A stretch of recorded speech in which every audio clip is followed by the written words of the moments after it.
This conference will now be recorded.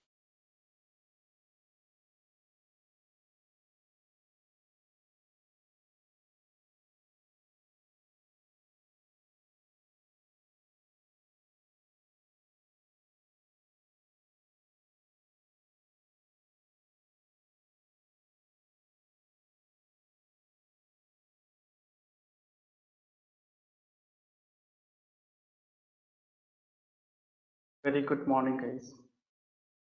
So, in last class, guys, if you remember, we have completed stereotype annotation. Yes, till now, guys, we have learned in how many ways we can configure, yeah, in how many ways we can create a bean. Yes, till now we have learned, guys, we can create in how many ways we can create a bean. So, in first way, we have learned we can create a bean by using, yes, we can create a bean by using configuration file. Yes, by using a tag bean tag. So first way we have learned, guys, we can create or we can define a bean by using a tag that is. Next way, guys, second way, in last class we have learned like we can create or we can specify the bean by using a annotation that is at the rate component. At the rate component. So whenever you are going to define at the rate component just above the class, so compiler will consider that class name as the bean class name. That will compiler will consider class as a bean basically. Now, obviously, so what will happen if the class name is demo? If the class name is demo, let's say demo d equals to new demo. Okay, that's it. Not like this, guys. Just a second. Yeah. So not this, not this. Just ignore this part. Now let's say the class name is demo, guys. Then whenever we are going to make use of at the rate component, then what will happen? Compiler or IOC container will create object by themselves. If the class name is demo, then IOC container will create the object by themselves and they will specify the reference name in camel.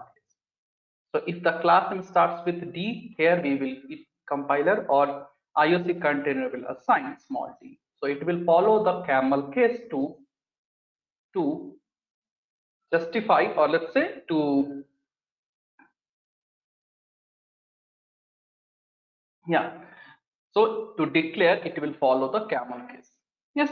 Now, so in that case, we will have to make use of component, at the rate component. But we have to specify in which class this bean is present. In which class this particular demo bean is present. So basically, we have to scan the complete package. Basically, to fetch that, we have to scan the complete package. So if you want to scan the complete package, we have to make use of one attribute that is context colon component scan, and we have to say base package name, and here you have to pass the package. So basically what we will do, we will declare by using at the rate component, we will declare a class type as a bean type. Then we have to tell to the IOC container. So now we are not using complete annotation. Still we are using XML. How to move to complete annotation, guys? We'll see that. No need to worry. So so here what we have to do, basically we have to tell to IOC container to scan this particular package to get the bean. So that is the reason we have to say context dot colon component hyphen scan package name and so on. So till now, guys, we have completed with bean life cycle, and in last class we completed stereotype annotation, and even we have completed your standalone collection. So these things we discussed already. Now, in last class, guys, we have declared the life cycle of bean.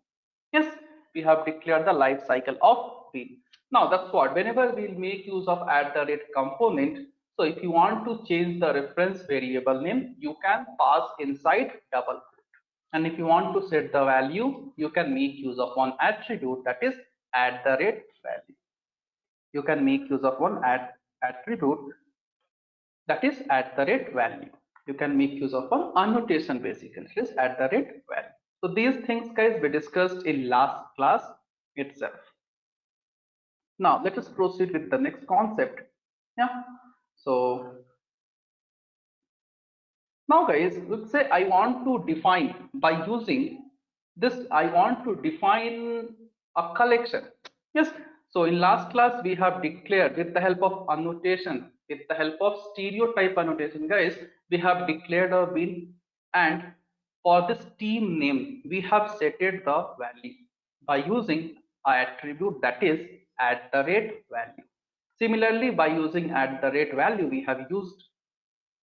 we have setted the value for captain name. Now what if we have here list?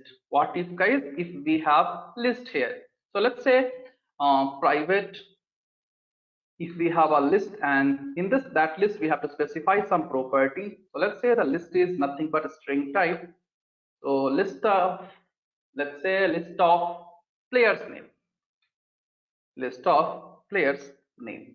What if guys we have to pass the value for collection by using @value?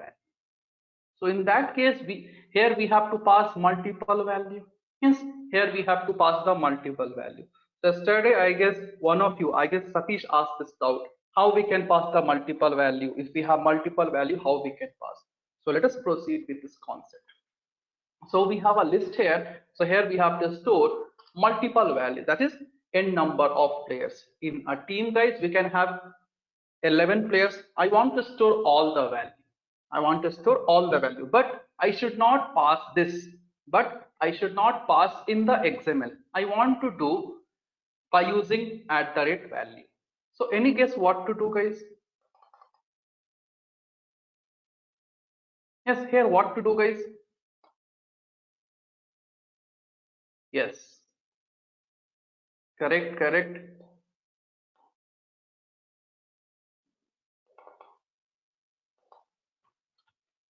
So here we have, with the help of @value guys, we have to pass multiple value. We have to pass multiple value for the player name. Yes. So in that case, we will go for SPEL, Spring Expression Language. In that case, we'll go for Spring Expression Language. What is Spring Expression Language guys? We'll discuss in next class. No need to worry. But just for time being, in depth, we will see guys. Yeah, in depth, we will see the spell Spring Expression Language in next class. But now let us set this value. Yes, let us set this value.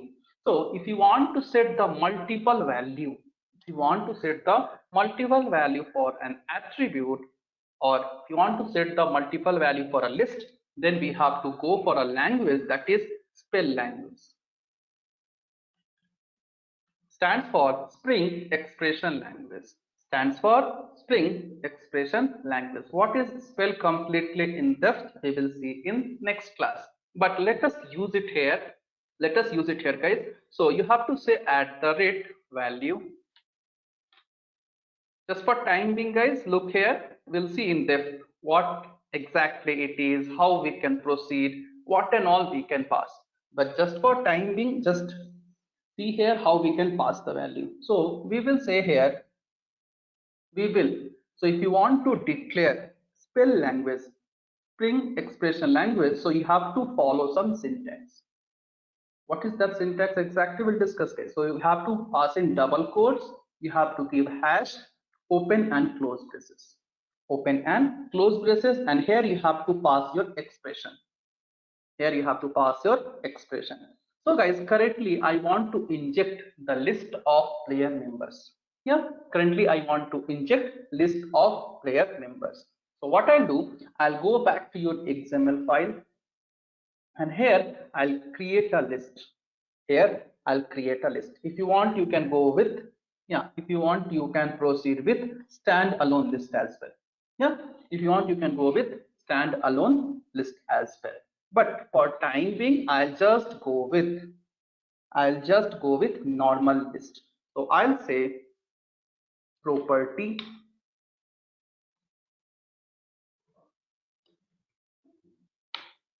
Okay, just a second, guys. Just a second. 1 second.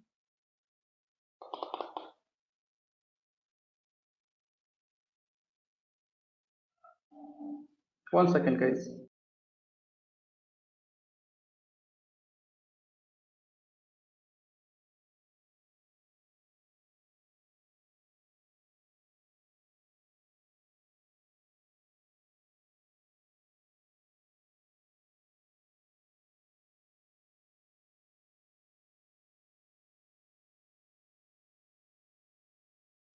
Okay. So basically what I'll do guys, I'll go with standalone list itself. So in last class we have learned how to create a standalone list. So we will say util. Okay, so we have to make use of util schema. So it is not present. Okay, it's not present guys. So we'll copy the util schema from your last project. Yeah, from the last package. So let us copy the util schema first. So standalone will open this particular and we'll copy the util schema first. Let us pass here just after this particular context. Yes, and then we have to pass the URL thing. So let us go back to your old and just copy this particular util schema. So we are using util schema guys. So first we should have the util schema thing. So where yeah, it's here. Just before closing this tag, you have to paste it. Yes, that's it. And now let us try whether we are getting or not. Now let us try. So I'll write util. Yeah, now you can see we got util list, and here we have to pass the class name. So class equals to, okay, so we have to give list hyphen. Yes guys, what we have to give here, can you tell me? Yes, I want to create a standalone list. So what I need to do, util colon list, then list colon class, right? And here we have to pass the fully qualified class name. And even for this list, we have to assign some ID. So let's say the ID is nothing but temp. Let's say ID is nothing but temp, so that we can use it. Let us close this here. Okay, or what we can do, don't close here. Within that, we'll declare the value directly. So we'll say here value.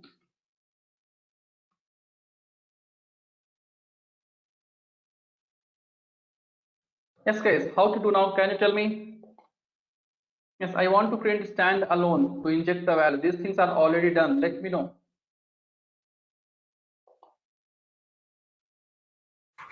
Pass some values, sir. First. Okay, so we'll pass the value. So guys, you people are not like what we people are doing, people are not responding today. Yes, if that is the case, you need to turn on the webcam, nothing. Yeah, so what we have to do, basically we have to pass the value. So we have to pass what guys, we have to pass here player's name. So let's say the player's name are nothing but, I'll pass here first Virat. Let us pass all the values one by one. So Virat, next we'll pass here MSD. Next, let's say Rohit. Let's say next is Raina. And we'll close this.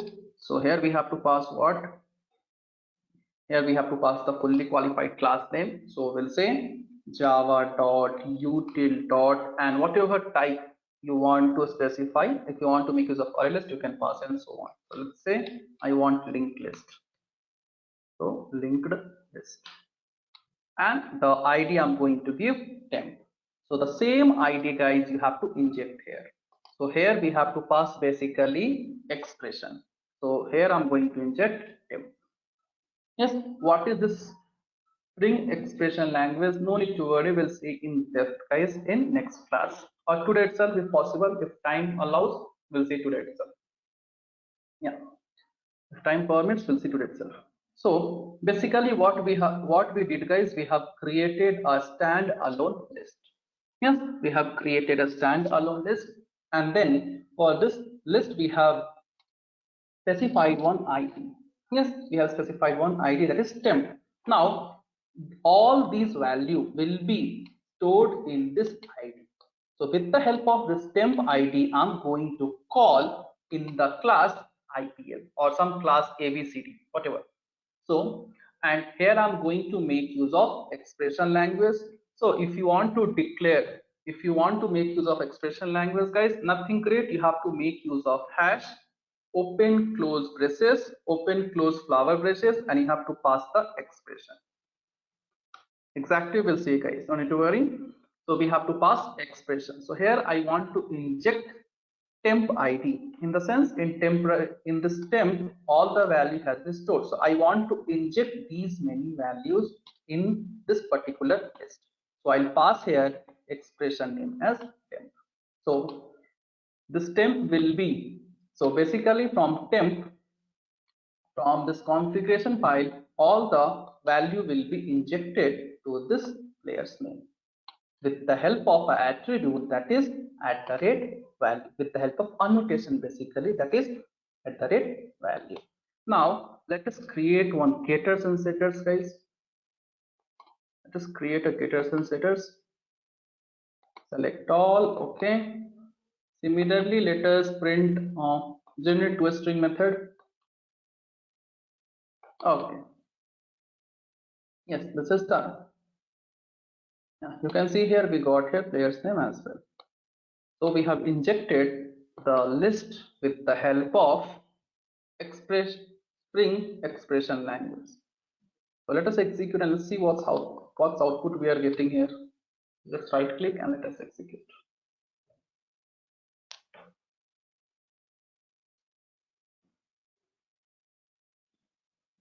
You can see, guys, even we have injected the players. So like this you can inject with the help of stereotype annotation, that is @value. You can inject the value. You can inject the multiple values by using expression language, that is by using Spring expression language. So guys, all of you declare a standalone collection here and try to inject. Yeah, before that declare a property, some list, whatever you want. You can give player's name or anything and inject it fast.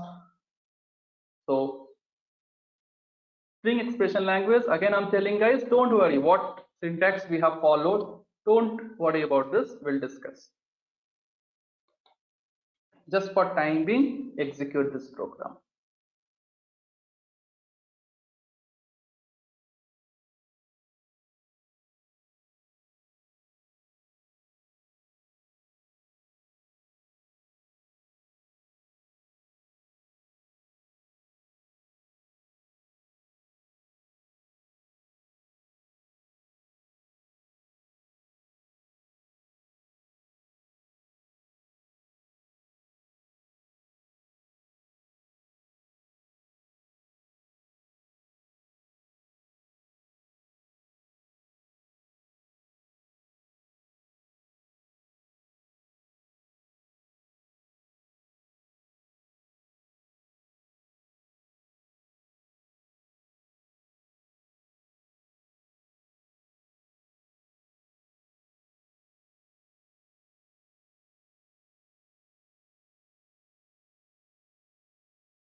Done, sir. Okay, just a second. Guys, all of you completed fast. Basic thing you have to do, you have to create expression language, standard application, and pass it.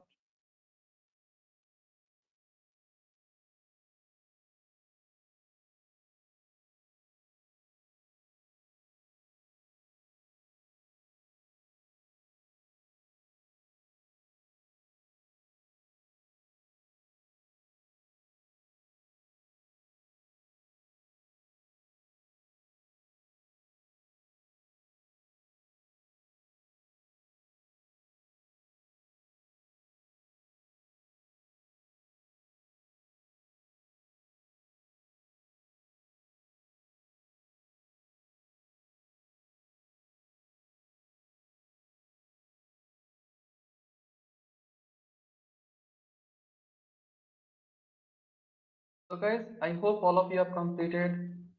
Yes, all of you have completed, guys. Okay, fine, good. So guys, this is all about your stereotype annotation, whatever we have covered, and even we have injected a list using expression language, that is by using Spring expression language. Now let us proceed. Now we have completed, guys, life cycle of bean. Yes, last to last class we have completed the life cycle of bean. Now for this bean life cycle, there are some scope. Yes, for this life cycle of bean, or let's say the each and every bean is having some scope. So we'll discuss the scope of bean now.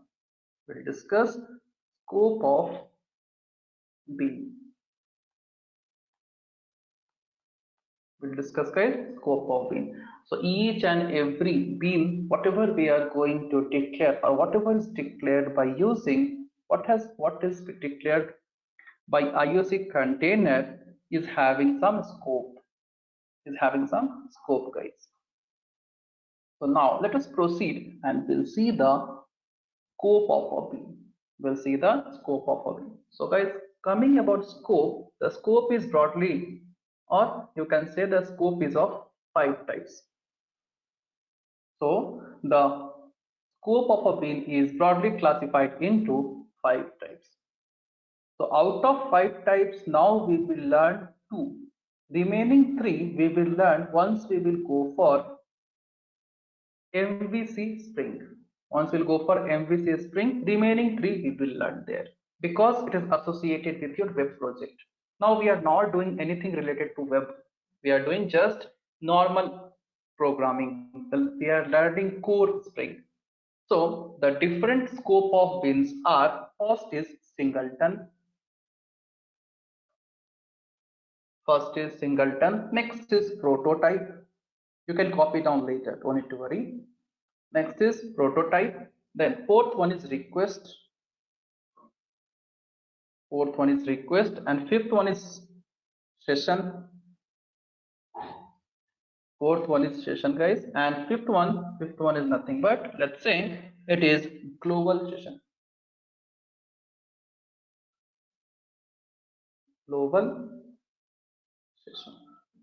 So guys, scope of bean is of 5 types. First is singleton, second is prototype, next is request, next is session, and next is global session. So now in core Spring we will discuss these two. Once we'll go with in core we will discuss, guys, these two. Once we'll go with MVC Spring MVC, let's say Spring MVC, will discuss request and session. But anyhow, I'll give point for all. So once we'll reach to MVC, we'll discuss remaining 3. So guys, in case of your Java as well, in case of core Java as well, you learned what is singleton or what is singleton class. So same thing here also we have to follow. Singleton is nothing but, let's talk about singleton class first. So singleton class is nothing but, it is a type of class which allows user to create only one object. So throughout the life cycle, we can create only one object. So guys, whenever we are going to specify scope of bean as singleton, whenever we will specify scope of bean as singleton, then throughout the life of a bean, only one object will be created. Only one object will be created. So in main class, in DAO class, what we will do, we will say get beans. We will say guys, get beans, and here we'll pass the bean name and here we'll pass the class name. So if we are going to declare the scope as singleton type. So if you will use 100 times get beans method, each time same object will be returned. Each time same object will be returned. So that's what in case of singleton, the scope of the bean definition is limited to a single instance, per IOC container. That is, for one IOC container, only one bean will be created for a particular class. Same as of your singleton class we have learned in Java. Yes, so only one bean object will be created, and that bean object will be used throughout the life cycle or throughout the complete life of a bean. But whenever we will go for prototype, in this case each time new object will be created. In this time we can say new bean object will be created.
Okay.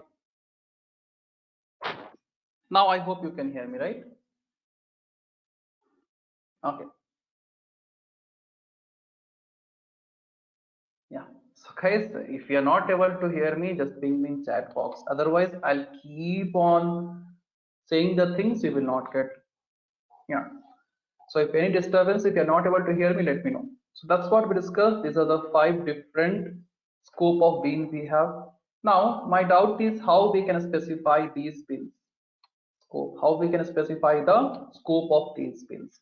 So the scope of bean, again, it can be specified. It can be specified in 2 different ways. So first way is by using XML. First way is by using XML, and second way is by using annotation. That is, so first way we can use XML, and second way, that is, second way is your annotation. So if you want to make use of XML, then you have to say, while declaring a bean itself, you have to say bean class equals to and you have to pass the fully qualified class name. Next, you have to say name equals to, you will define the name of bean, and after that you will make use of an attribute, that is scope. You will make use of one attribute, that is scope, and here you will define the type. So basically guys, the scope of bean can be declared, or scope of bean can be declared in 2 different ways. Again, that is by using XML or by using annotation. So whenever we will use XML, we have to say, so obviously we will declare a bean, so we have to say bean class, and here we will pass the fully qualified class name. Next, what we will do, you have to specify the name of bean, and after specifying name of bean, you have to specify the scope. You have to specify guys scope. Scope equals to, in double quotes, you'll pass the type of scope. So like this you can declare, yes, like this you can declare the scope of bean in case of XML. Similarly, if you want to specify the scope of bean by using annotation, then just before the bean name, you will say @scope. Just before the bean name, or just before the class name, basically you will make use of one annotation, that is @scope, and here in the braces you will specify the type. This type can be anything. It can be prototype, it can be singleton, it can be session, it can be global session, and so on. So if you want to declare, or if you want to specify the scope of the bean in case of XML, you have to use scope and you have to specify type. In case of annotation, you will say @ and you are going to specify the type. That's it. So now let us go back and execute the things. Yeah, let us go back and see the things, how we can do it exactly. So again, we'll open our ID. Now currently, so let's see how we are using. Okay, so guys, we'll open any of the class. So let's say any class. I'll go for auto wiring. Okay, let's say not auto wiring, any class, any old program you can open, and we will specify bean there, scope of bean there itself. We'll specify bean here itself. So first, let me close these programs, guys. Any program you can open. So I have app.java, student.java, and then configuration.xml.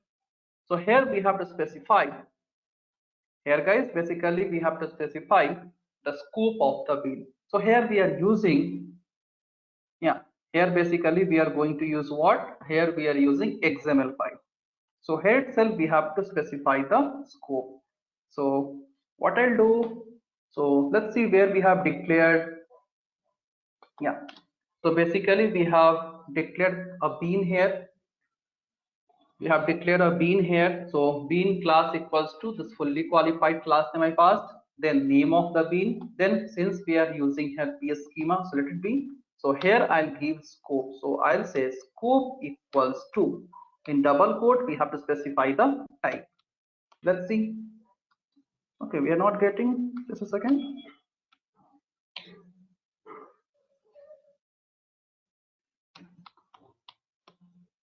Okay, so what I'll do, just a second guys, let me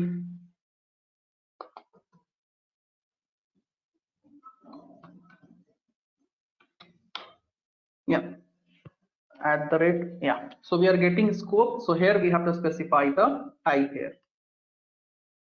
Okay, we should not have confusion, so we'll go with normal attribute guys, we won't go with PS schema and all.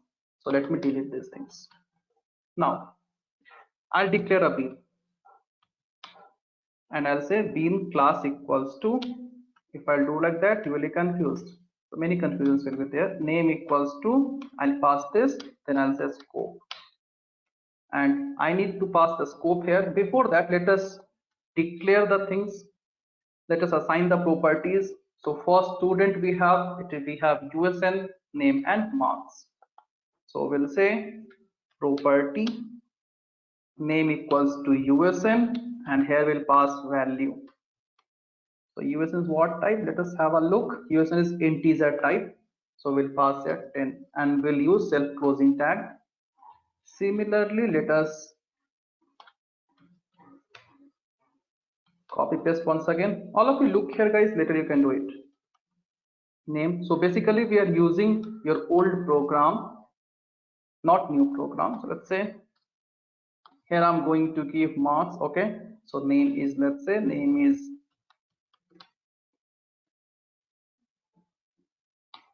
Akshay Kumar, and let's say the marks of Akshay Kumar is nothing but 65.36. Yes, so now we have to specify the remaining things. So first we'll copy the fully qualified class name.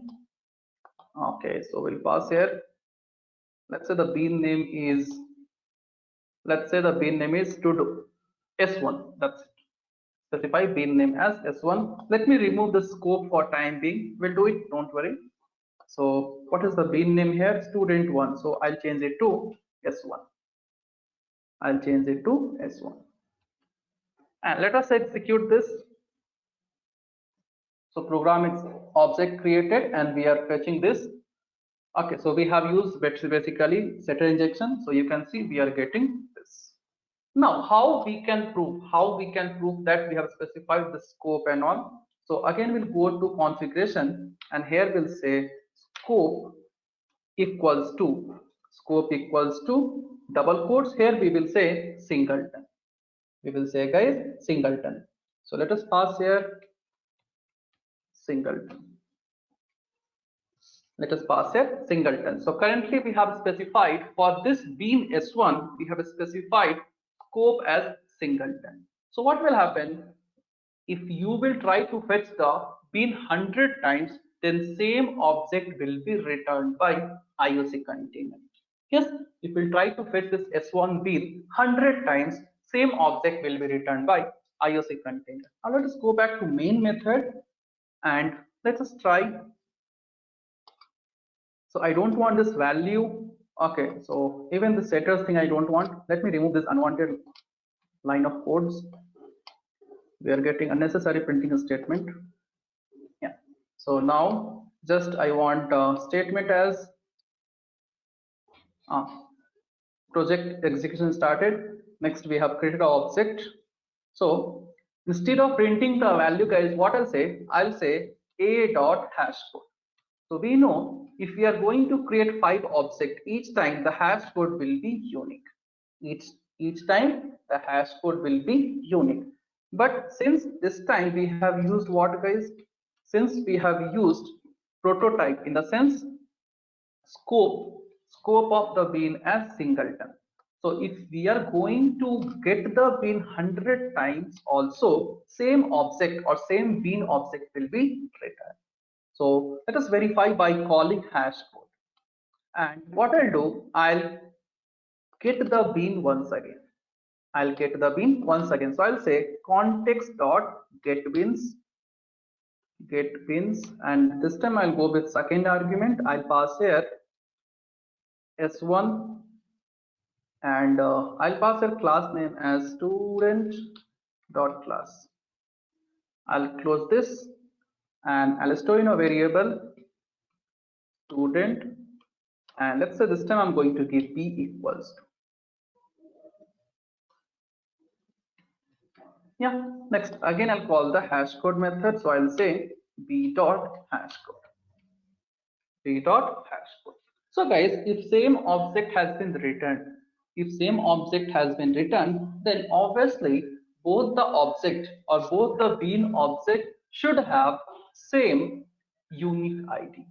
Yes. So let us execute and see whether for this object A and B we are getting the same hash code or different hash code. So let us execute this. Yeah. So you can see guys, we are getting the same hash code. 2 times we tried to fetch the bean object, but since we have specified the scope as singleton, so each time same object will be returned. If we will try to fetch once again, no problem guys, again you will get the same hash code, because here we are using singleton, so scope is limited. That is, we can IOC container will create only one object, and each time IOC container is going to return only one object to the user.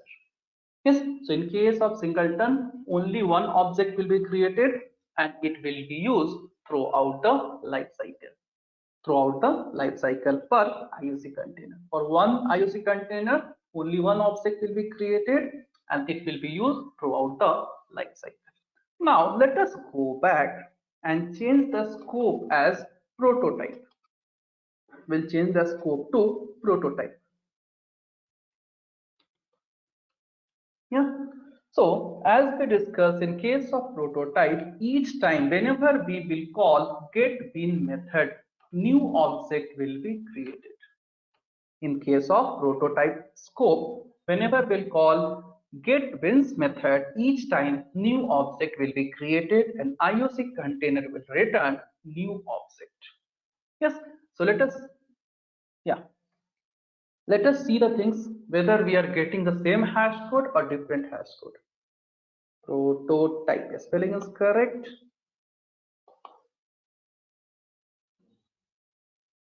Yeah, spelling is correct. Yeah.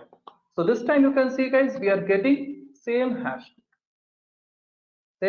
code. So guys, if you want, you can verify by calling toString method as well. But here we have overridden toString method. So each time we will get the content of object.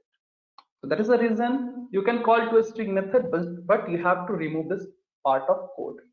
So instead of that, you can verify by using hash code method. So last time, whenever we specified singleton, you can see we got same hash code. Now we change it to prototype. Now let us proceed and see what output whether we are getting the same hash code or different hash code. So right click, run as Java application. So if different object has been created, we'll get different hash. So guys, this time you can see each time whenever we have called get beans, each time the hash code is unique. You can do by calling, you can verify the things by calling even toString method. So let me remove this. So this time I'll call toString method guys. So if multiple object has been created, then we should have what? Multiple object address. Then if multiple object has been created, then we should have multiple object address. Even you can verify by calling toString method. Let's see what's happening now, whether we are getting the same address or different address. Yes, let us execute. Yes, guys. So again, you can see three different object has been created. Three different object has been created. So we are getting three object address. We are getting three object address. But once you will change it to singleton, all the object address will be same. All the object address will be same. Let us see and proceed. Let us execute and verify.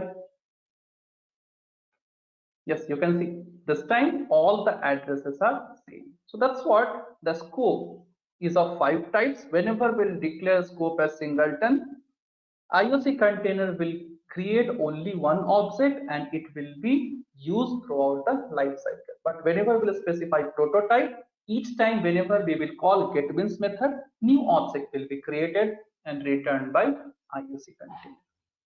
Is it clear, guys?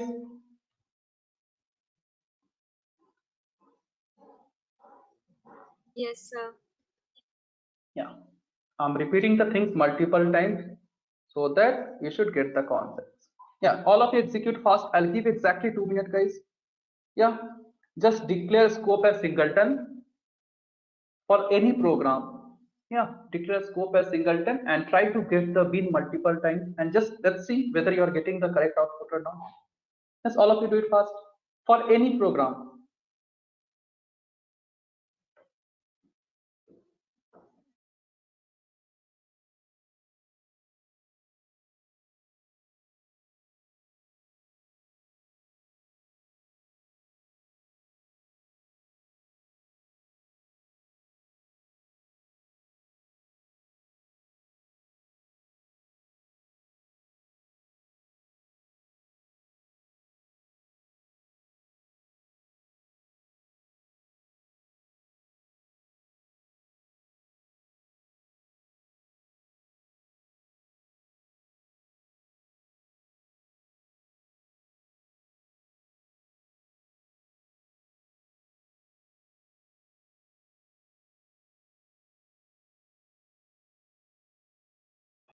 So a student.java class remains same, nothing. Just you have to make changes in the configuration file. And you have to get the multiple bins. This is a normal class, normal Pojo class. Just I have removed your toString method, whatever we have override. That's it.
Sir, open app.java class.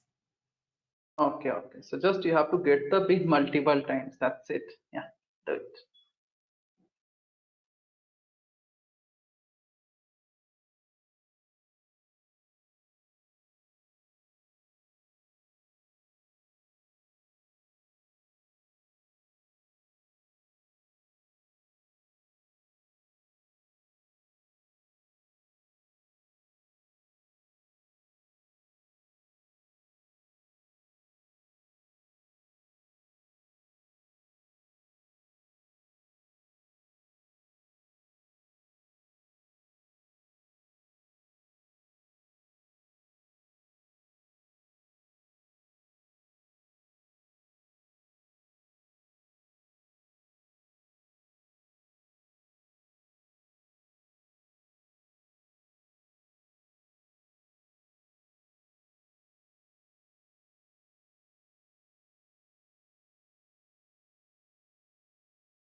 So guys, done?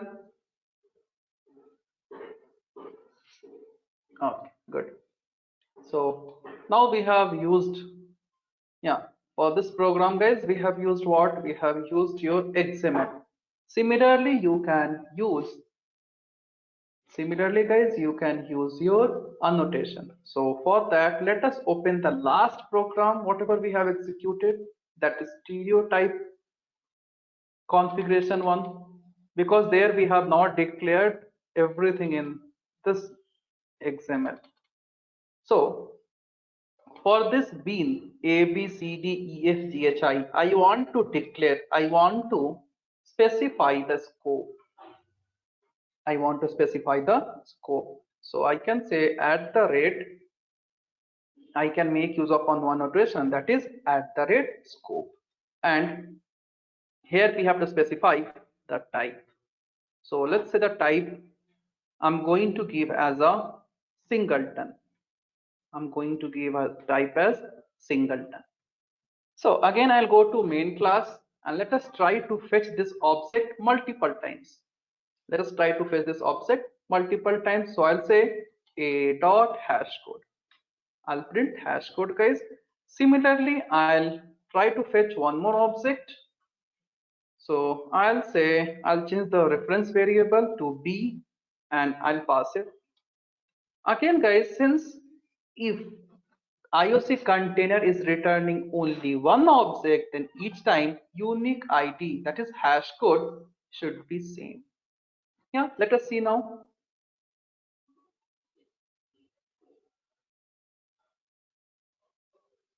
Yeah, guys, again you can see for these two objects, this unique ID is same.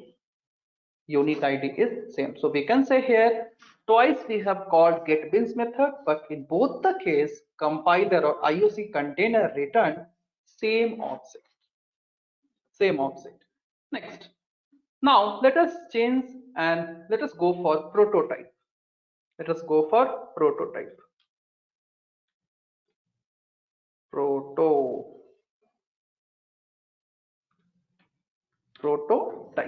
So this time we should get guys, we should get the unique, that is we should get the different hash code.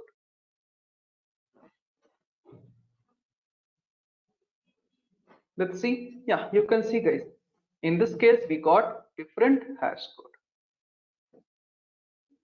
In this case we got different hash code guys. So that's what you can do. Either you can go for XML, you can go for annotation, but better guys, have a practice the programs, practice the like your Spring program with type of annotation guys.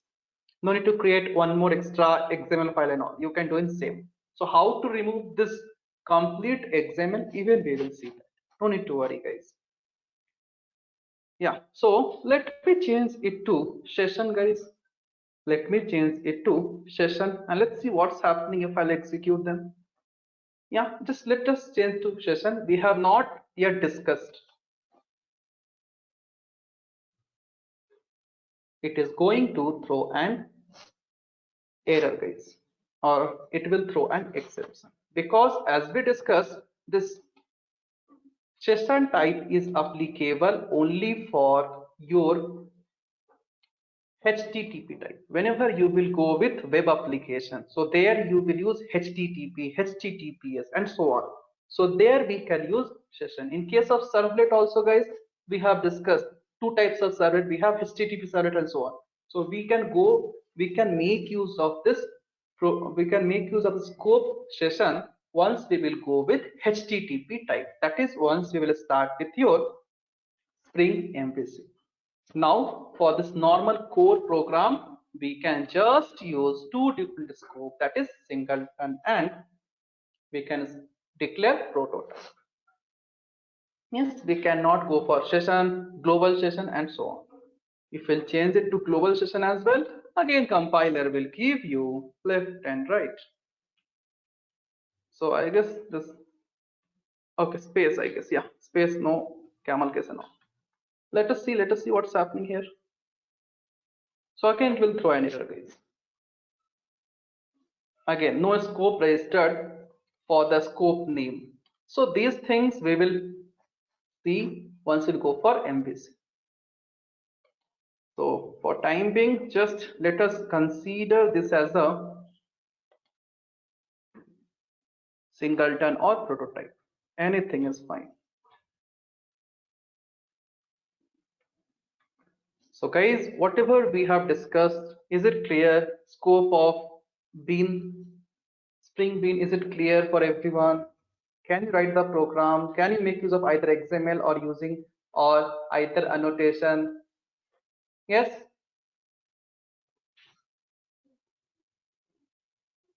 Yes, what about others? Is it clear? Yes, If sir. you have doubt, okay, cool, very good. So guys, just take down these points, whatever we have discussed, just copy down the syntax and what are different types of scope we have, take down one point for each. That's it, so that in future, if we want, we can go with session, global session and so on, we'll use it. But now, just for time being, copy down the points. Whatever I'm going to project, guys, just copy down the points. Yeah, so just take down subheading as scope of bean and take down this. And after that, you have to take all the different 5 scope.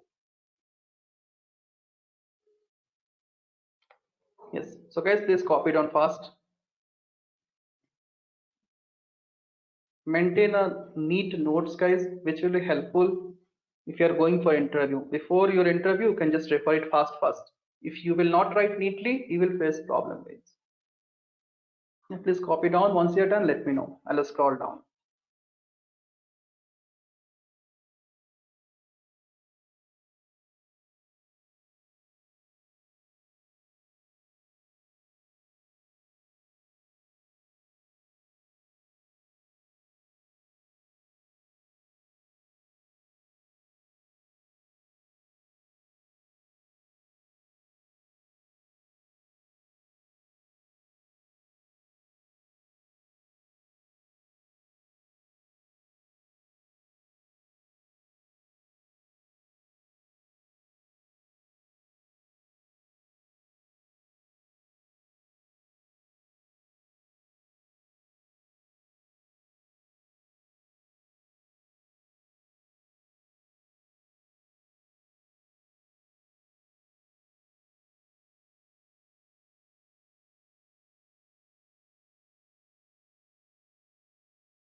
Okay, guys, so I'll just scroll down and just decrease it so that you can copy down. I guess it's visible, guys. You can copy the things. One more is there. Once you are done, I'll scroll down. Let you.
So guys, we have announcement. We have a small announcement regarding the requirements. So all of you copy down. Meanwhile, you listen the requirements. If you are matching with the criteria, you can register for it. Yes, Vignesh, Vignesh sir, you can hear me? Am I audible?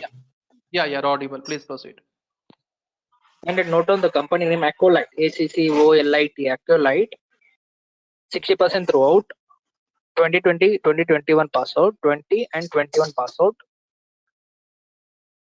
B BTech, MSc, MCA, ISCS, ECIT, B BTech, MSc, MCA, ISCS, ECIT only. Okay, mainly you should listen for the stream ISCS, ECIT and percentage 60% through. Java apply J2W completed candidates. Interview rounds online, job location pan India after COVID pandemic. So Omnia matching, register within 12 p.m. Okay, within 12 p.m. you should register. Next requirement, Netcracker. 70 throughout, 2020% B BTech any stream. SQL completed candidates. Already posted in group. That's it, sir.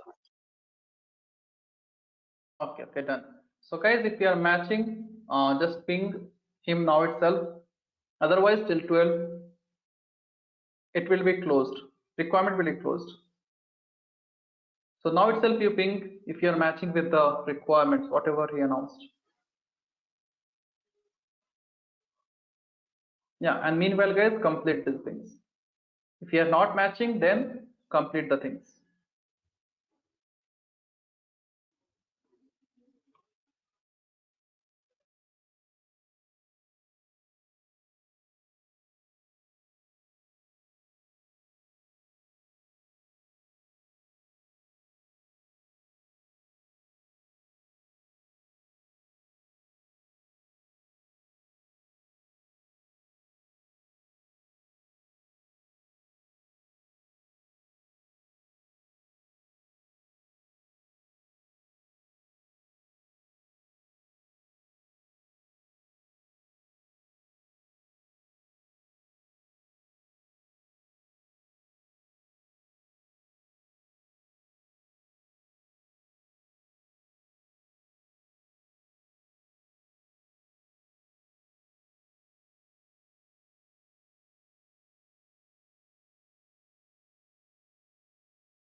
So guys, once you are done, ping me in chat box.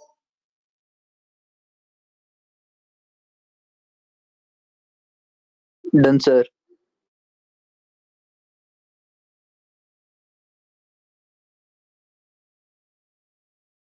Yeah, what about others? Done, all of you? Okay. So guys, any doubt up to here? Is it clear whatever we discussed? I hope these are the basic concepts we are learning, guys. So I hope these things are clear. Yes, is it clear, guys? Yes, sir. Okay. Yes, fine. sir. Okay. So guys, shall we go for next topic? Yeah. Okay. Yes, sir. Fine. So we'll proceed with the next topic, and this topic is very important. In industry, to inject the value, you will use a language. Yeah. In case of Hibernate, guys, we have learned HQL, Hibernate Query Language. Similarly, for the Spring, it is having their own language to inject the value at runtime.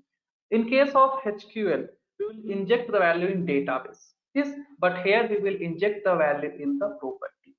We will inject the value in the bean property. Previously, we used to make use of property tag and all to inject the value. But here guys, what we can do, we can inject the value by using expression language itself. We can inject the value by using expression language itself. So next topic we have to proceed. Next topic we have to proceed with, that is SPEL. So whenever you will write, this P will be in lowercase guys. This P will be in lowercase. So SPEL stands for Spring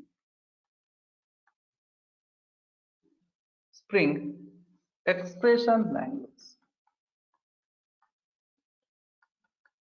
Spring Expression Language. So it is again a type of language which helps user to inject, or let's say it is a type of, for the Spring it is nothing but it is a type of query language, you can say. For the Spring guys, it is a type of query language which helps user to manipulate the data at the runtime, which helps user to inject the data or manipulate the data at runtime. Now it also supports parsing. It is also going to support guys parsing and executing the expression.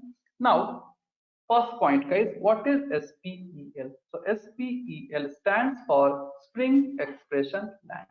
Now what is the use of SPEL? In the sense, it helps user or it helps programmer to inject the property at runtime. It helps user programmer to inject the property at runtime. Previously, we used to pass the value inside bean tag. We used to declare property. Yes, inside the property, we used to make use of an attribute value. But whenever you are not going to make use of XML, whenever you will not make use of XML, so previously, guys, we used a annotation that is at the rate value. That is at the rate value. So whenever you are not going to use XML, and if you want to inject the value without using any tag like property tag or value attribute, in that case you have to go for at the rate value. So first you will declare a class. Yes, you will declare the class as component. That is, if you will declare the class as component, then what will happen? This particular class will act as your bean. Then later, for each bean, you can inject a value by using at the rate value tag. But here again you can pass some set of expression. Here again you can pass some set of expression. If you want to check the condition, even you can pass. If you want to perform some operation, you can pass, and so on. So basically guys, these small examples we saw. Yes, we have injected in case of your last program. Okay, stereotype, I guess. Yeah, here you can see guys, we have injected the number of value. Yeah, here we have injected the player names. So first we have stored the player name in temp variable, later we have injected. So if you want to inject the value through annotation, so Spring provides a very powerful language, that is SPEL, Spring Expression Language, which helps user to inject the property using annotation.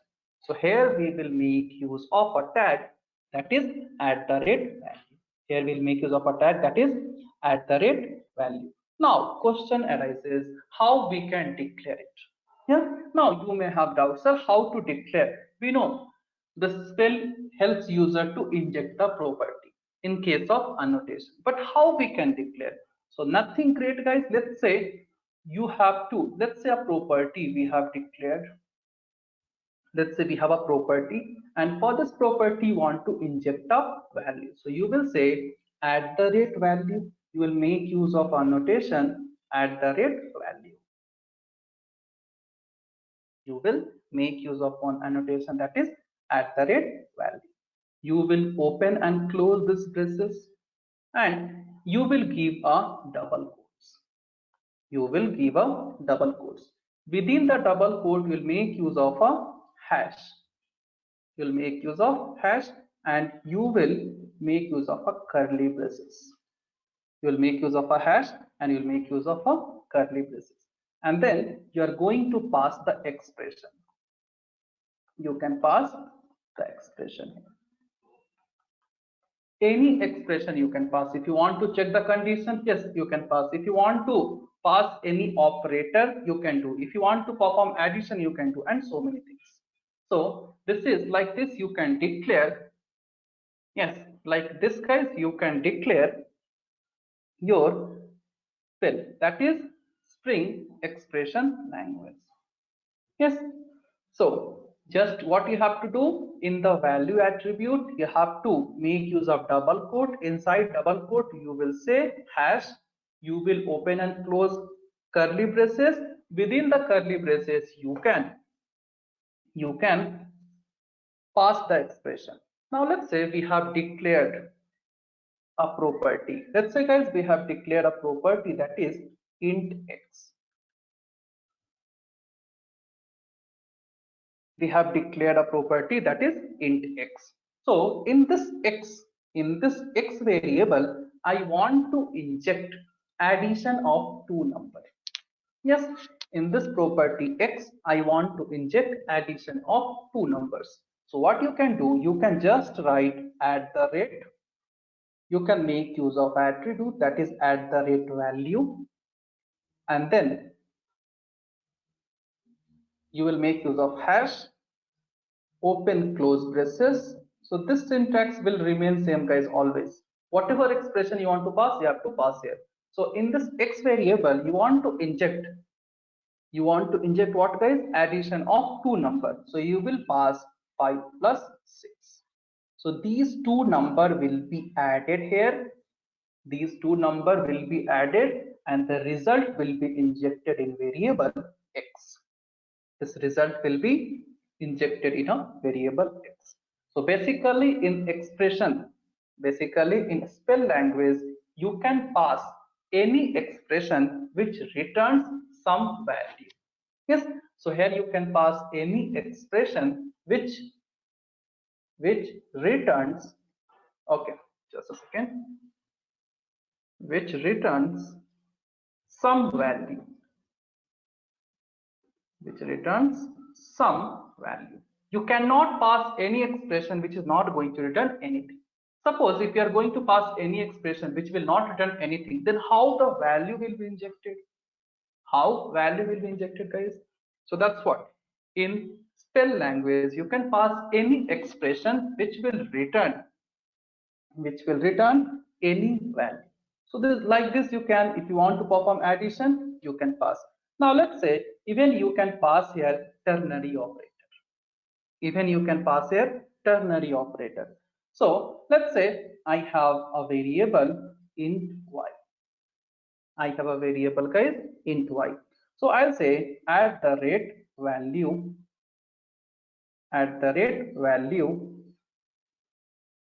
will make use of double quotes, will make use of hash, open and close braces. Open and close braces. So again, you can pass any expression here. So let's say this time I'm going to make use of ternary operator. So I'll check the condition. I'll say 99 greater than 88.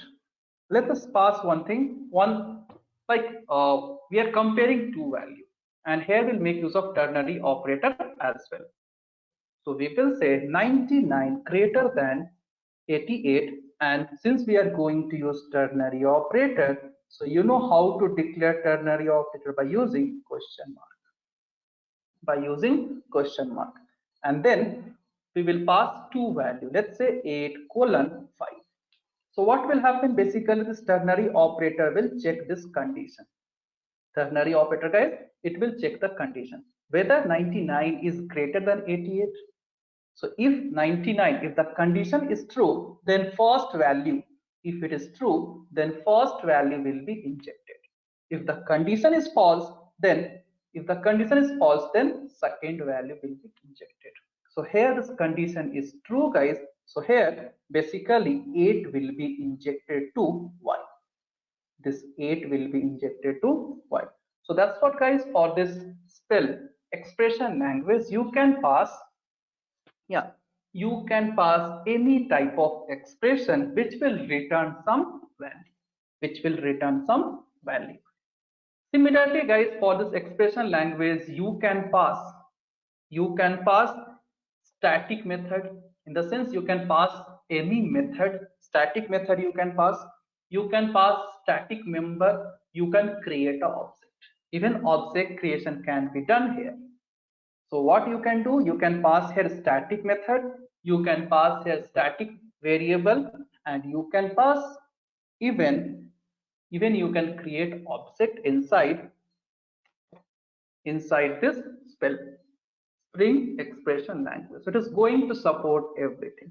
So guys, once again I'll repeat, what is Spell? In the sense, Spring is nothing but it is a powerful expression language of Spring which helps or which supports querying and manipulating. In the sense, we can inject the value through annotation at the runtime.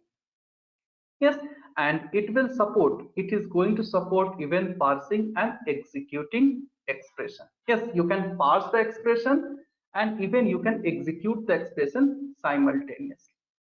So how we can parse the expression? So here we have to make use of one attribute, or just say we have to make use of one annotation, that is @value. So inside @value, you are going to pass any expression. So what type of expression you can pass? You can pass any expression. You can pass any expression which will return some value. You can pass any expression which will return some value. Even you can pass any method which is returning some value. Yes, even you can pass any method which will return some value, or even you can pass any variable which is going to return some value. Or even you can create object, because we know, guys, once object is created, some address will be returned. So even you can pass in this Spring expression language. So basically, in this Spell language, you can pass literal expression, you can pass Boolean relational operators, you can pass relational operator, you can pass assignment. So guys, anything which will return some value, you can pass. So it will support all the types of expression. Yes, so we can pass with the help of annotation @value. We can pass, and directly the value will be injected. Whatever value we are going to pass here, this value will be injected to some attribute. So this is all about your spell. How to inject a method or how to call the method inside spell, even we will discuss when we'll go for the practical things. Yes, so guys, all of you take down subheading as spell and please copy down few points related to. Yeah, then we'll proceed with the practical session. You will get the clear picture. I hope you got some idea, guys. Yes, roughly you got some idea what is spell and what is the use. Sir. Yes, sir. Yeah, so all of you take down subheading, guys, and just copy down the things. Once we will execute the things practically, you will get the clear picture.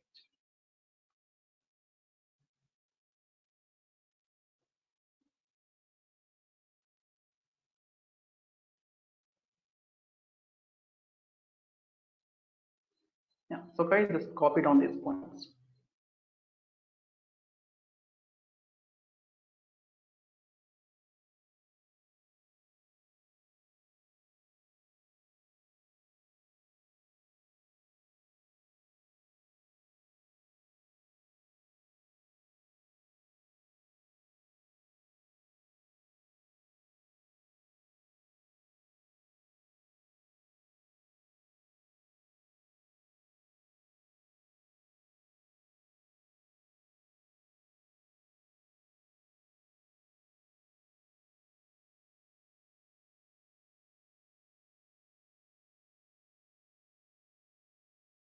So in case of Spring Boot, guys, you will use spell language itself in most of the case whenever you will design any application. So this concept is very important. So how you can inject the value, what is spell, you should have that knowledge of it. Even we'll execute the things practically, guys. So just before that, copy down.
So guys, is it done?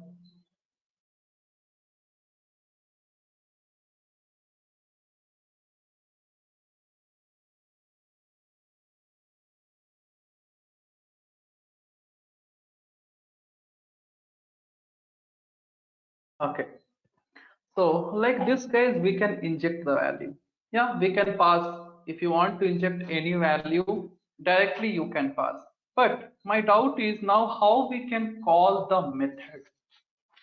Yes, my doubt is how we can call the method. If you want to inject the value, you can say inside double quote, you will make use of hash, then you will open the flower braces, you will pass the value. But my doubt is how we can inject or how we can call a method or how we can inject the value of a static variable or non-static variable. So guys, that's what I discussed. That's what we discussed. Even we can inject the object. We can inject, like we can call static method. We can perform the operation and we can inject the value. Even we can inject an object. So if you want to inject any static member, yeah, if you want to inject in static member, static method, or if you want to inject the object, we have to follow some syntax. So let's say if you want to inject, any static method, yeah, if you want to inject any static method, so simply you have to follow a syntax. You have to say t. This is just a syntax guys. You have to remember, you have to by heart, no other choice. So t, and inside this t you will pass the class name. You will pass the class name. So basically you will pass the fully qualified class. Will pass the fully qualified class name. So T inside the braces, fully qualified class name. So whenever we have to call the static method, we can make use of class name guys. So T class name, and then we can pass here method. We can pass here method name. Similarly, you can call non-static method by creating an object. So that also we'll discuss, no need to worry. So method name, and if method is going to accept some parameter, we have to pass the parameter. We have to pass the parameter. And this complete thing you have to pass inside the attribute, basically not attribute annotation. This complete thing you are going to pass inside value annotation. So we'll see the things, no need to worry. So if you want to call a method guys, static method, what you have to say, T open braces, you'll pass the fully qualified class name, then dot method name, in the sense basically static method, and if method is going to accept any argument, you will pass it. You pass the parameter or argument. So like this you can call the static method. Similarly, if you want to call static member, so you can say T class dot variable name. T class dot variable name. So like this you can inject, you can call the method, you can perform the operation, and you can inject in any property. And even like this you can call a variable, static variable, and you can inject. Similarly guys, you can create an object and you can inject here. So if you want to create object, no doubt we'll make use of new operator. So we will pass here new object name. New object name. So once we will do these things practically, you will get a clear picture guys. So object name, and you will pass here value. So guys, each and everything you are going to pass in a notation at the rate value itself. Remember, these each and everything you have to pass in a notation that is at the rate value. Now let's say if you want to create the object, of string, and if you want to inject, then you can say new, and again for this object name you have to pass fully qualified class name guys. Even for this object name here also fully qualified class name. Even for this object name you have to pass fully qualified class. So let's say I want to create the object for integer wrapper class. Yes, so what you will say, you will say new integer. So this integer wrapper class is present in which package? Can you tell me guys? Integer wrapper class is present in which package? Java.util or java.lang? Yes, in case of Java, you have learned, right, wrapper classes.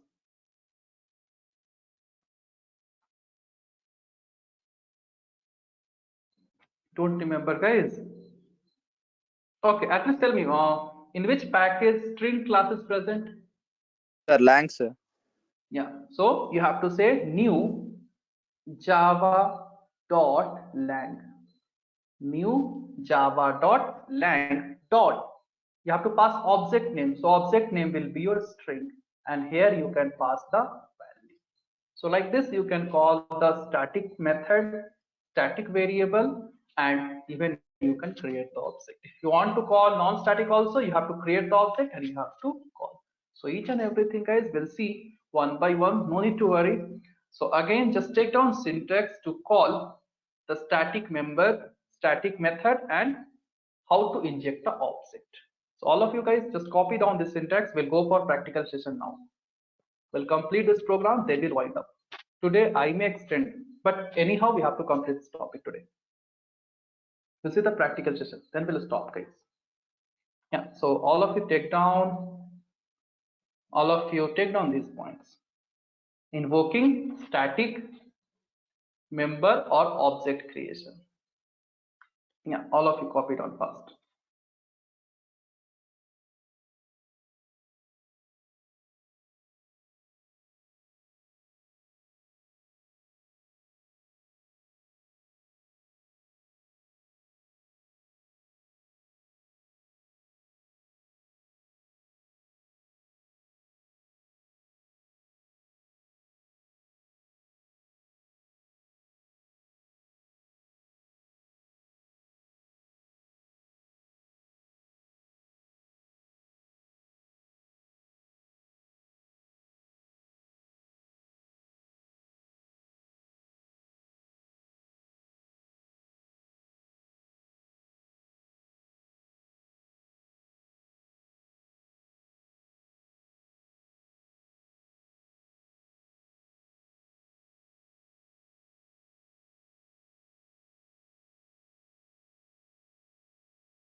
So guys, is it done?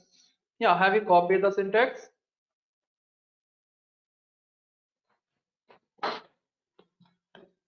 Yes, sir. Good, guys. So let us proceed with the program. It's very simple, nothing great, guys. You have to practice the things. You have to practice at least twice. To practice once, I know it's not that easy to get the things. So you have to practice Spring at least twice. Fine. So we have to demonstrate this spell. So Spring expression language. So we'll create a new fresh package and we'll do the things itself. So let us create a package new. I'll go with class itself. I'll say spell expression, or yeah,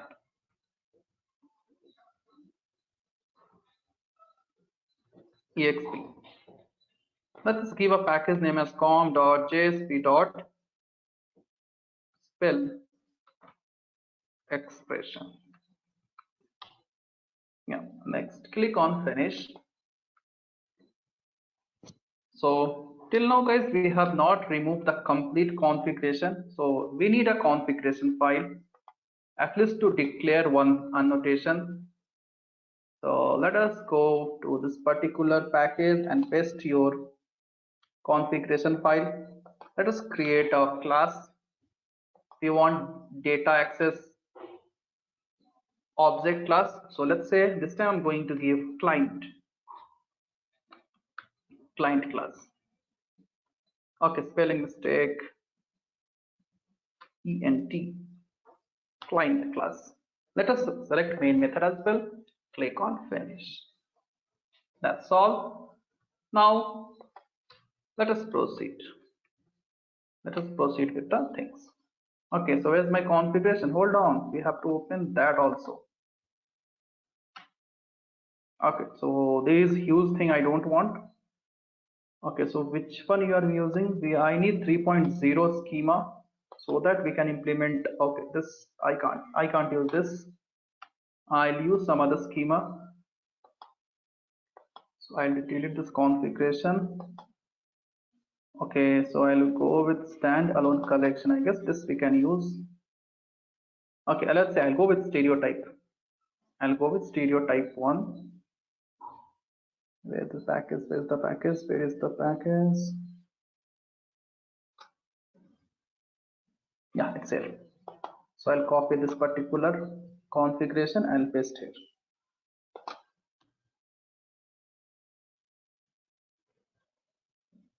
So guys, till now, in how many ways we can declare a bean? Yes, till now guys, in how many ways we can declare a bean? Can anyone tell me? 2 ways. 2 ways. What and all? Using XML file and using without XML means property. What is that property? So Using basically, XML and annotations. yes. So in case of annotation, which annotation we have to use? Context.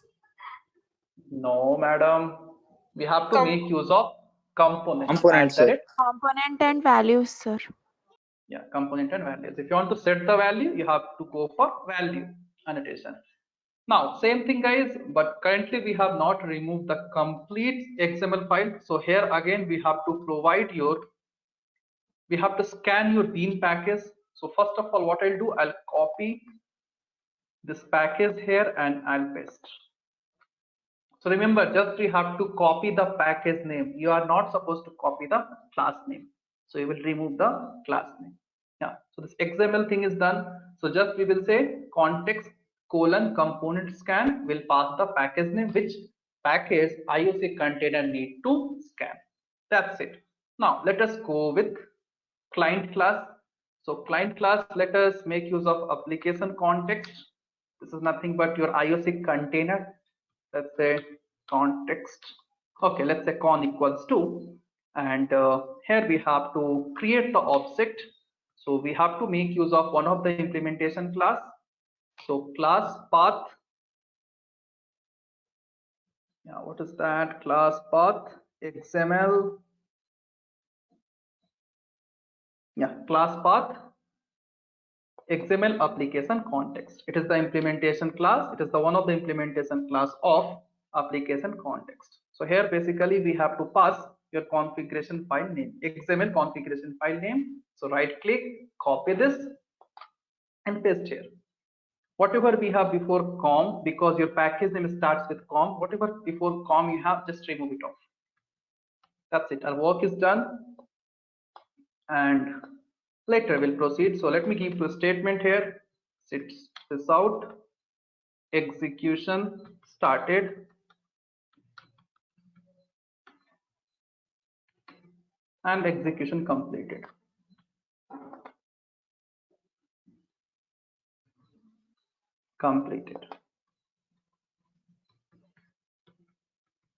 Started and completed. In between we have to get the bean. So we will get the bean later.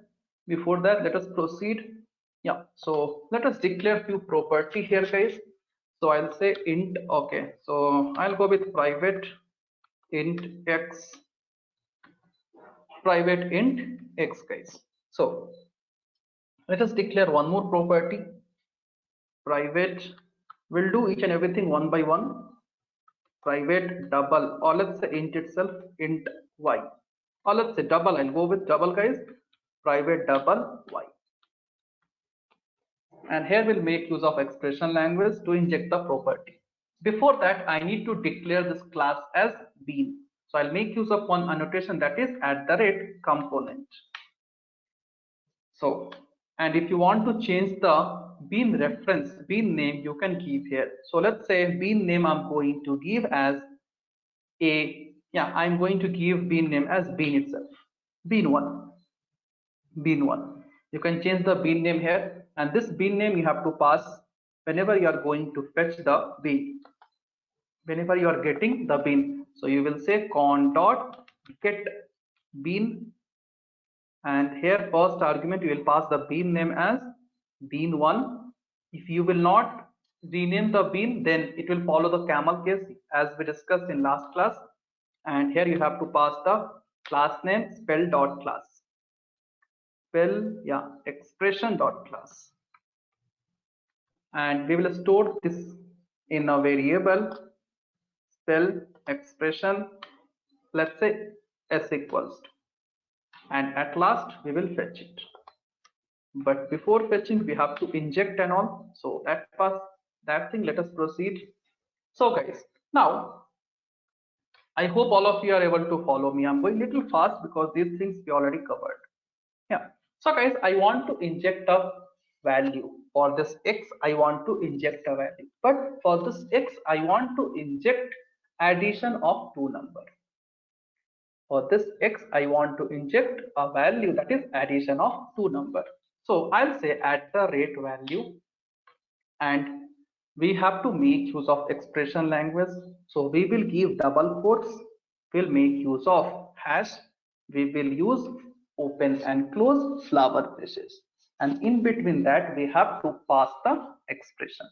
So I want to add two numbers, so I'll give 99.63.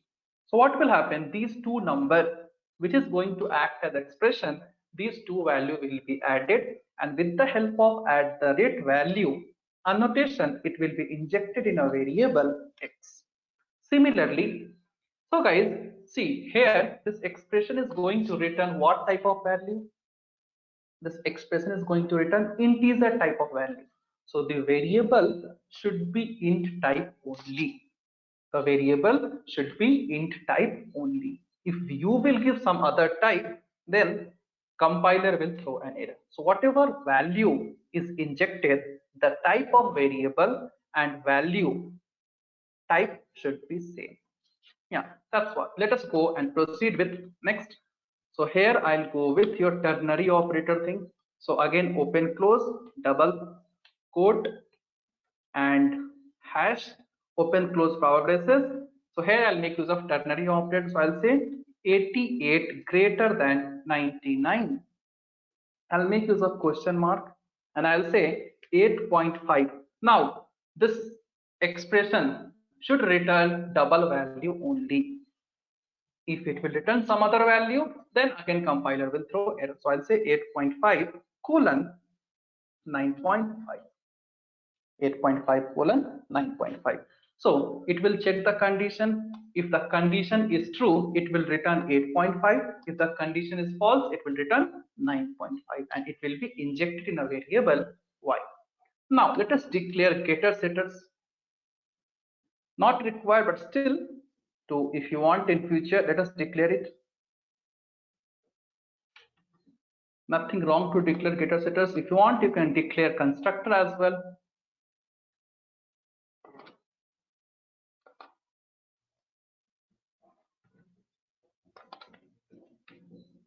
It's not mandatory, guys, but we'll declare better. Now even we have to print the reference, so let us declare your toString method. Oh yes, so you can see guys, first we have created a bean by name bean1 itself. So how we can declare a bean? By using our annotation, that is at the rate component, and we are using at the rate value to inject the value. But to inject the value we are using here spell, that is string expression language.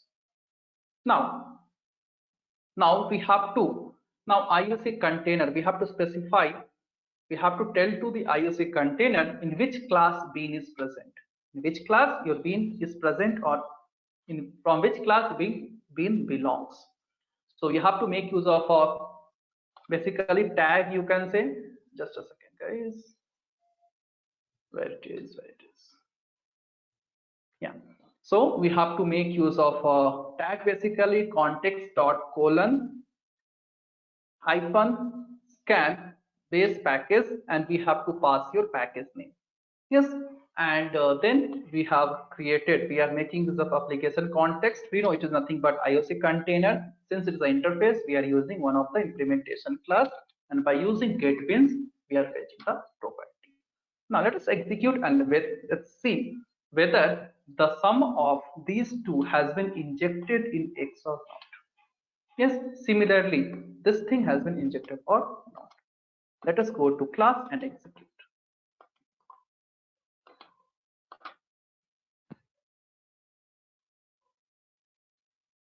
So guys, you can see the value of X has been injected. So from where we are going to get the value? We are injecting the value with the help of SPEL, that is Spring Expression Language. Even it checked the condition. So this condition is false, obviously. So it is injecting 9.5. It is injecting guys 9.5. So guys, all of you complete this program. We will add few more things. We will see how to inject Boolean value. We will see how to call a static method, how to call static member, how to inject the offset. We will see remaining things, but before that, at least complete this basic program. I hope it's very easy, guys. You can do it.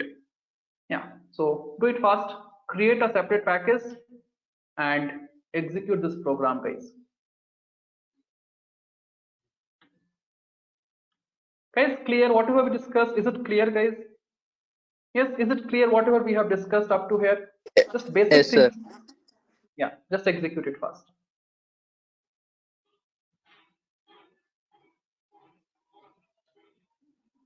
So complete this program fast, guys. Next, we'll see how to inject method and all.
So guys, done all of you? Okay. Yes, sir. Okay, good. So now let's see how to call the static method. How to call the static method. So let us check the list of static method we have. So java.lang.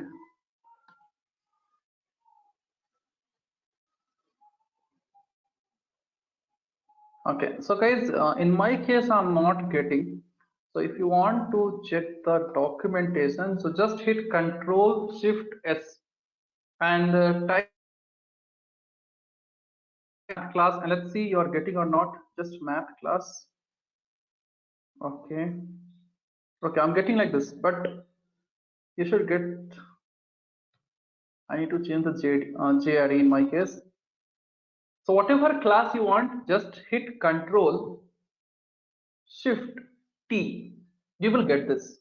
So suppose if you want the implementation, if you want the documentary of application context, so you can type here application context, and you will get the complete document.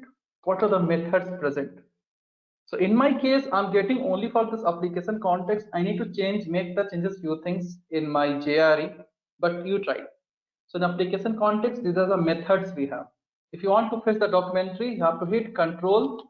Again, I'll repeat Control Shift T, and you have to specify the class name. Similarly, if you want the methods of any particular class, let's say we have a package math.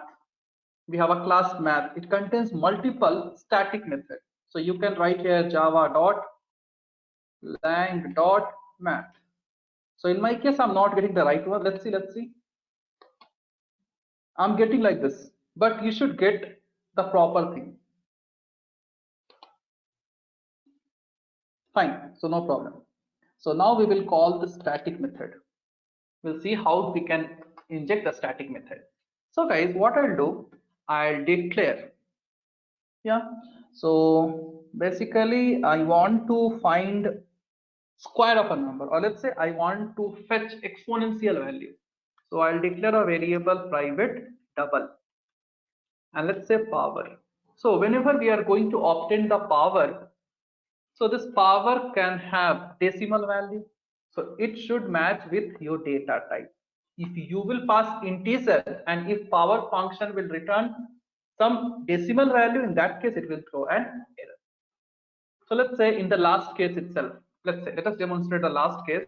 Here if I'll pass integer, then let's see what's happening. But this expression is returning what? It is returning your double value. Let us execute. Okay, we are getting some error. Okay, so we have to change the data type as well. That is, we have to say here int this getter setters. Even we have to change it to int. We'll make, yeah, now guys, you can see this expression will return what? Double value, but we have declared here integer type.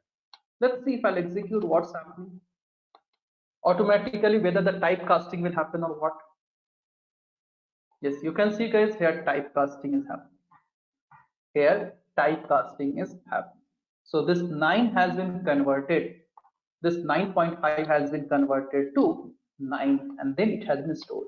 Now what I'll do, I'll change the value. So let's say let us pass some string here. Let us try to pass some string, and we'll see what's happening. Def. Just a second, guys. Let me see what's happening here. It should throw error. Yeah. Yes, guys. So why I'm using single quote here in the sense, because already we have used double quote. If I use double quote, then compiler will think this double quote, whatever we have started, we are closing here. So either you can go for triple quote, or you have to use here single quote. You cannot make use of double quote, guys. So basically what will happen here, we are checking the condition. with the help of ternary operator. Yes, we are checking the condition, guys, with the help of ternary operator. So if condition is true, ABC will be returned. If condition is false, then DEF will be returned. Now guys, whatever is returning, either ABC or DEF, it should be stored in a variable Y. It should be stored in the variable Y. But Y is what type? Integer type. So we know integer type variable cannot store string. Yes, that's whatever value is returning, whatever value is returned by string expression language, and this data type should be same. If data type is not going to match, in the sense return type and data type is not going to match, then compiler will give you left and right. Yeah, Satish, whatever doubt you have, you can ask. I'll give time, don't worry. Sir, Tell me. sir, what if we using hexadecimal value? Like we are using sir in ternary, we are using greater than. What if we use hexa there, and in returning, like we have to divide that number while returning that value? Then we are giving an integer, and the return is decimal, like sorry, in double. And what should be the data type we should mention there? For hexadecimal, if you are going to return hexadecimal, then like we are using a ternary operator of hexa, 88 hexa of 99. Then okay, we will get some integer value. Then that integer value will be written in double. Then for like if you divide by 2, it will return in double. Some decimal value it will return. So you have to give double here. Whatever value will be returned, that you have to use. Value we inserting is integer, no sir. No, but what we are, see, you want me to pass here hexadecimal, right? Let's say hexadecimal we have 9H, correct? Correct, Satish? Yes sir, yes sir. So again, hexadecimal, how we have to declare by using single quote or double quote, even we have to see that. So let us go with this integer first. We'll see. We have to analyze this condition. Let us pass 6. Let's see whether we are getting some output or what. If you are getting some output, then if you are getting some error, then we have to pass the hexadecimal in single quote. Okay, again you can see we are getting some error. It is telling us B1 unsatisfied dependency Y nested Y. Where is my Y? This is Y itself. So we need to pass hexadecimal even in single quote? We have to pass hexadecimal, that we have to check first. Yeah, single quote.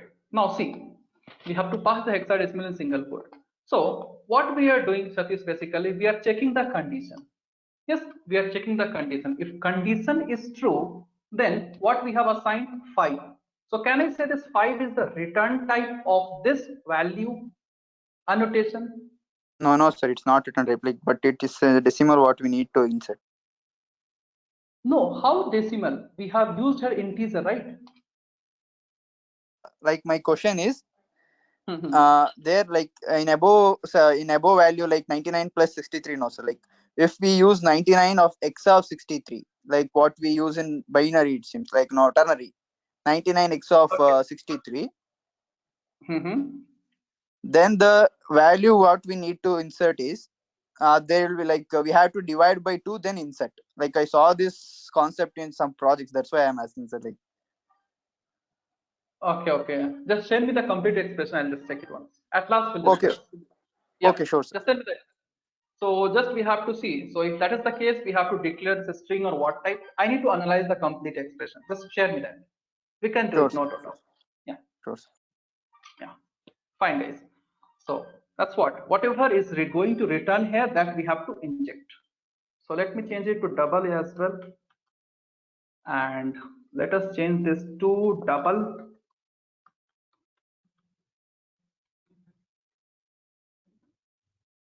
And here as well, this double. Done. So currently, guys, we saw in these two cases. So if I'll execute, you can see again you are going to get some decimal value. Yeah, you will get some decimal value this time.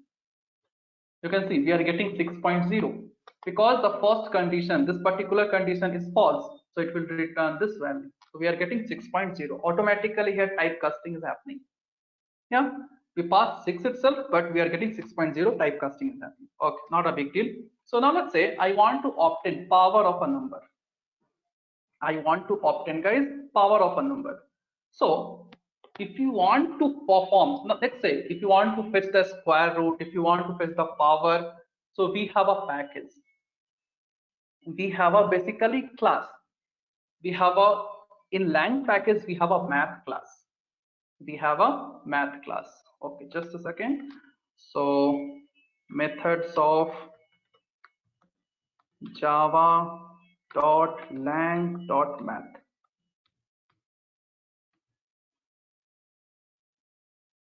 Yeah, so basically in java.lang.math class, these are the functions we have. That is square root, next is cube root, next is power, next is single number, and so on. So now guys, what I want to do, I want to call square root.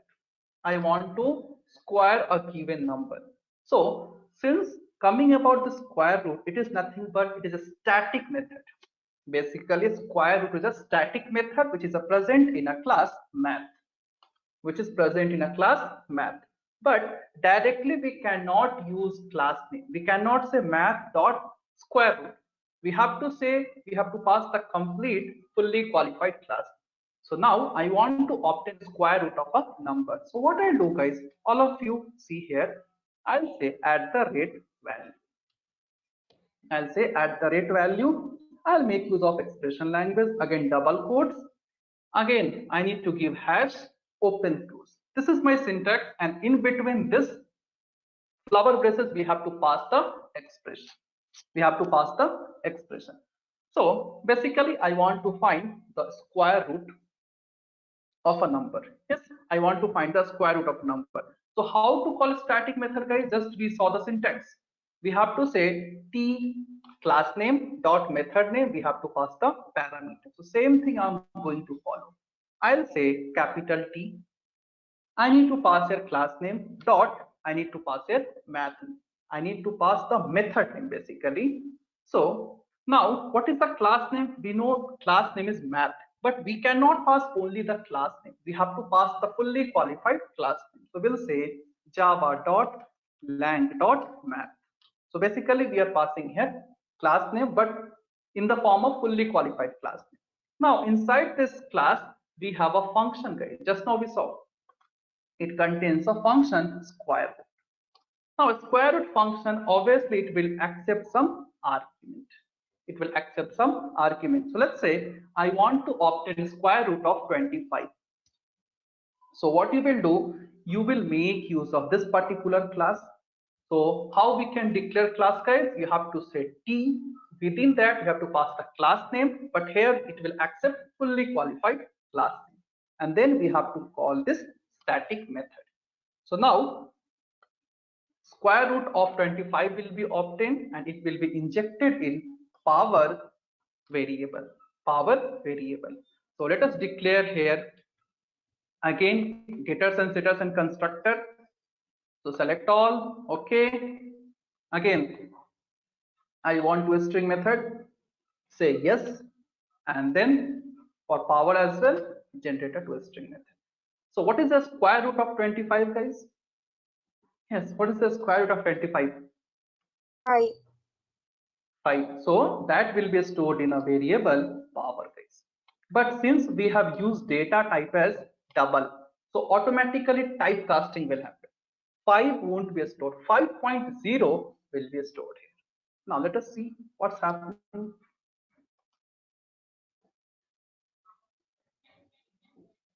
You can see, guys, we have stored the result is 5.0. So like this, you can call the static method from the class and you can perform the operation inside spell language, inside Spring expression language. Similarly, let's say if you want to find square root of a number, let's say I want to obtain cube root. So I'll change the method name here. Instead of this, I'll give cube root. And let's say I'll pass here 27. Let's see what, let us say what's what output we are getting? Let us execute. So we are getting 10. 3 into 3, 9. 9 into 3, 27. So we are getting 3.0. So like this, based on the uses, you can make use, in the sense, inside this Spring query language, Spring expression language, sorry, you can call the static method and you can use it. You can call a static method and you can use it. But hold on, I want to insert now some class. I want to insert some class, or let's say I want to, so this like this we have called what? We have called the static method. I want to call some variable now. I want to call some variable. So again, I'll go to Google and I'll say, this time I'll say static method, static variable of java.lang.math. Let's see what are the variables we have. So we have something as pi, we have something as epsilon, and so many things. Let us see we are getting that or not. Okay. No, we are not getting from here. Let us see. Static import in Java. Okay, so we have few variables, guys. Just you can Google it. Pi in Java. Like this, we have some set of variables in math class again. Yeah, you can see, guys, we have a variable here. It's telling to accept. Yeah, we have a variable pi. This pi variable is a static variable and it is present in a class java.lang.math. So this time I'm going to call the variable. Similarly, we have different variables, guys. You can get the set of variables here. To scroll down, you will get all the set of variables. So we are not going to waste the time. Let us see how to call the variable. So again, if you want to call the variable, I'll declare private double static variable. Let's say SV. Yeah, let's say static variable better. And if you want to call the static variable, again, we have to follow the same syntax. What we have to do, we have to say at the rate value and double quotes we have to give. And again, we have to give hash, open close braces. We have to specify your class name. So the class name is java.lang.math, and here it contains a variable by name pi. So we have to pi the variable in uppercase. So pi is a variable, but we have to pass in uppercase here. So now again we want getters and setters. So let us go to source, getters and setters, select all. Okay. Similarly, let us generate toString method. Yes. Okay. So guys, currently we have called a static method. We have injected. After that, we have called a static variable. We are injecting. Now, let us execute and let's see whether we are getting the output or not. So the pi value will be 3.144, something like that. So we should get that now.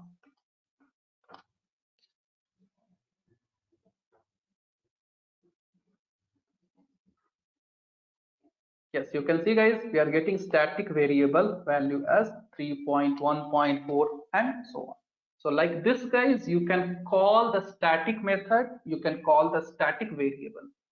Now suppose you have declared any class. Let's say you have declared a demo class which contains some static variable. Even you can call that. Even you can pass the static variable, static method, user defined static variable, static method. You can do that. So just you have to change the package name and you have to provide your method. Guys, is it clear? Yes, sir. Yes, sir. Similarly, I want to inject a Boolean value.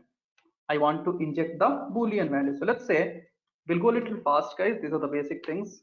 So private Boolean, I'll say X. Okay, we have used X already. Private Boolean I. So what will be the default Boolean value in case of Java, guys? If I'll print I, what will be the value? False, sir. False, right? So now I want to inject I need to check the condition, and based on that, I want to inject some value. So again, double quotes, Ramayana Mahabharata will remain same guys. Hashed, open close braces. I'll check the condition 5 greater than 3. So is 5 greater than 3? Yes, it's greater. So here in this I variable, true will be injected. Here I variable, true will be injected. So again, I'll generate getter sensators. Okay, then go to source, to a string method, yes. And then let us execute this. And let's see what output we are getting. So it will check the condition. If condition is true, it is injecting true. It is injecting true. If I'll reverse it, if I'll change it, then you will get false here. You will get false here. Yeah, you can see you're getting false. So like this, guys, you can inject all the data types. Even you can inject a method, you can inject a static variable, static method, even you can create an object, you can inject non-static as well. Now I want to inject an object. I want to inject an object. So let's say I have a, okay, so I'll say here string. Yeah, fine. I'll go with list, guys. I'll go with list and I'll say integer. Okay, small int, no wrapper class. I'll say L here. Now in this list, I want to inject, okay, just throwing an error. Okay, wrapper class we have to pass, right? We cannot pass the normal data type. If you remember auto boxing, unboxing in your Java, in collection, we have to pass wrapper class name. It will accept only object type. Yes. So now in this list, I want to inject 5 or 10 value. In this list, I want to inject multiple value. So can I do like this, guys? Can I say, okay, so can I say like this value?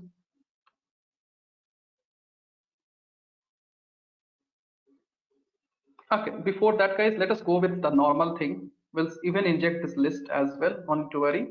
So let's say I'll declare a string. So I want to create the object of string and I want to inject here. So same again, Ramayana Mahabharata. So double quotes, hashed, open close braces. Here we have to give the value. But this time I need to create the object and I need to inject in variable L.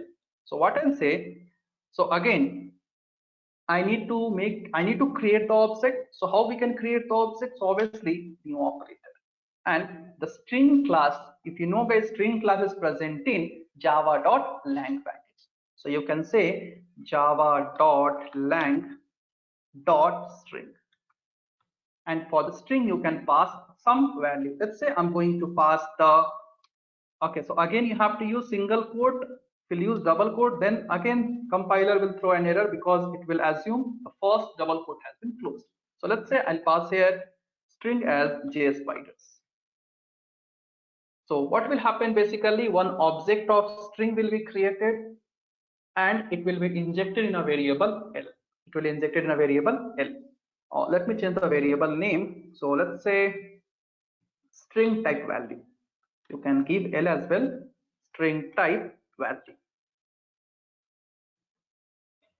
String type object value, anything is fine, guys. String type object value. Again, I need getter setters. Okay, I need to a string method. Okay, yes, okay. So this time what will happen, guys? One object will be created and in that object JSPiders will be injected. Now let's execute and see whether we are able to inject the object or not. Yes, so guys, you can see we have created an object and we have injected a value JSPiders. We have created the object and we have injected a value JSPiders. Now similarly, let us create an array list and inject now. Yes, Similarly, let us create an array list and try to inject. So I'll say this is the last thing, guys. Don't worry, we'll wind up soon now. I know it's so long. We started. In next 10 minutes, we'll complete off. Don't worry. So I'll say at the rate value. Okay, before that, I'll declare. Before that, I'll declare something. So I'll say private list, and in this list, I'm going to store string value. So I'll say string list, and let's say I'll give here again string type list. String type list, and in this list I'll inject multiple values. So it's throwing an error. Okay, private throwing an error. Why so, guys? Okay, some mistake. Why we got this? Yeah, why we got that? Yeah, some mistake we did. Fine, guys. So next, what we'll do? We'll say at the rate, again same Ramayana Mahabharat. So value open close double quotes hash.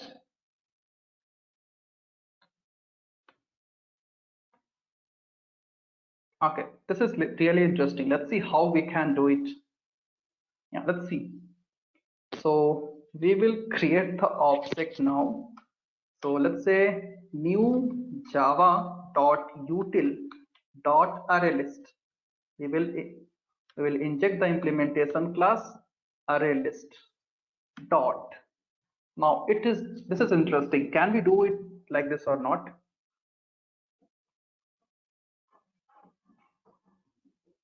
Okay, let us try this. I hope it is not going to work.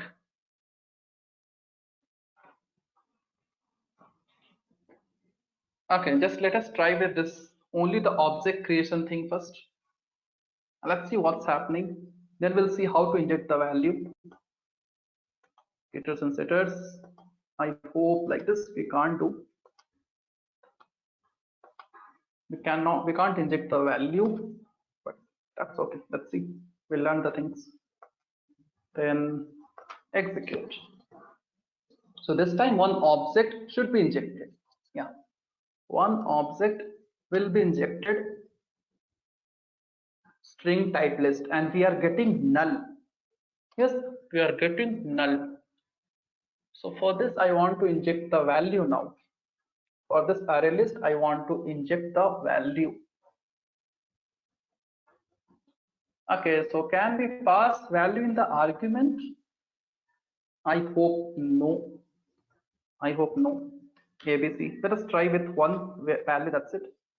It will throw an error. Yeah, 100%, no doubt. Because we have to specify the size here. Okay, so then how to pass the value? We can pass in config.xml file, sir. Yeah, that we can do, but I'm trying to pass like this. In a schema, we can do, no doubt. In a schema, 100% we can do. We can make use of this variable, we can inject the value, no doubt. But like this, how to do? Is it possible? That's what. We can't call add method as well. Let us try, guys. Dot add and single quote. It will throw error 100%. Let's see Java, whether it's possible or not. I hope no. If no, then we have to go. No. Yes, tell me.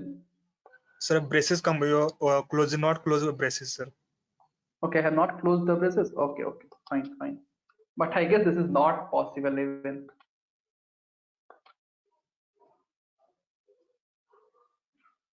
Yeah, it's possible. Yeah, see, we learned some, but we are getting through here. Okay, so basically what happened? Add method has been called. So as we know, guys, in case of collection, add method will return what? Boolean value. Yes, add method will return Boolean value. So one object has been created. We have called add method. So basically, if object Java has been injected, then it's returning Boolean value. But we are not injected the value. Just it is returning the type. Yes, fine. So like this, at least we can get the things. Yes, so if you want to insert the value, guys, no doubt you have to go to a schema itself. Like this we can't do. Or hold on, can I, again it's waste then. Can I create a array list? First of all, we can't create object outside the method. No, like this we can't do, guys. We have to inject with the help of schema itself.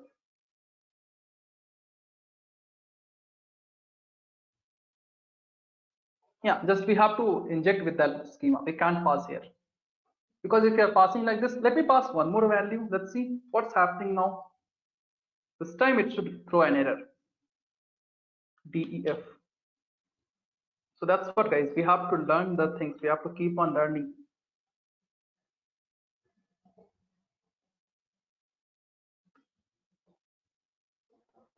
Yeah, obviously this time it will throw error. If we are going to pass one value, then it is going to return just returning the basically return type of the method. Yes, fine, guys.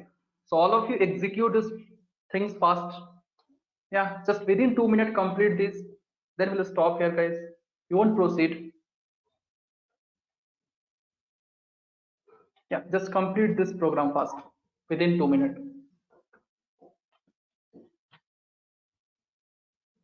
And we'll try to inject few more things in next class. Let's see what else we can do with the Spring expression language.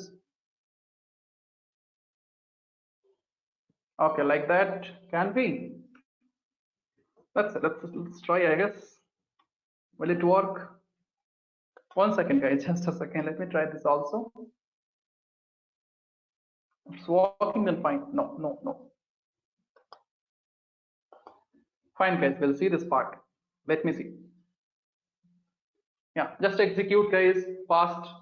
Then we will wind up. It's already nearly 3 hours, guys. Oh God.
So guys, is it done? Still doing? Okay, no problem. Take your own time. Once you're done, let me know.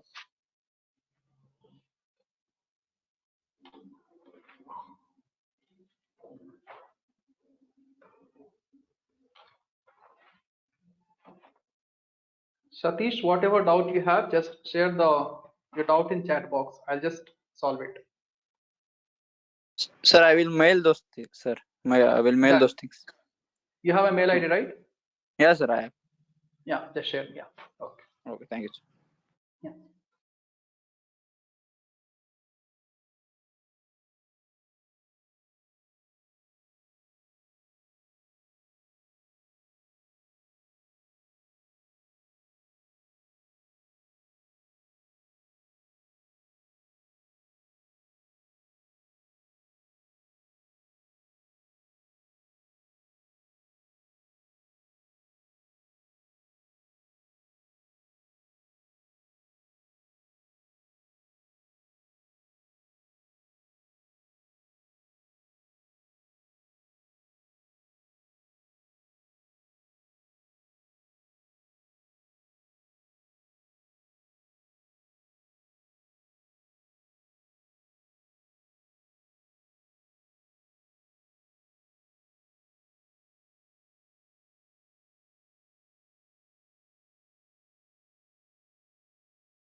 So guys, done all of you?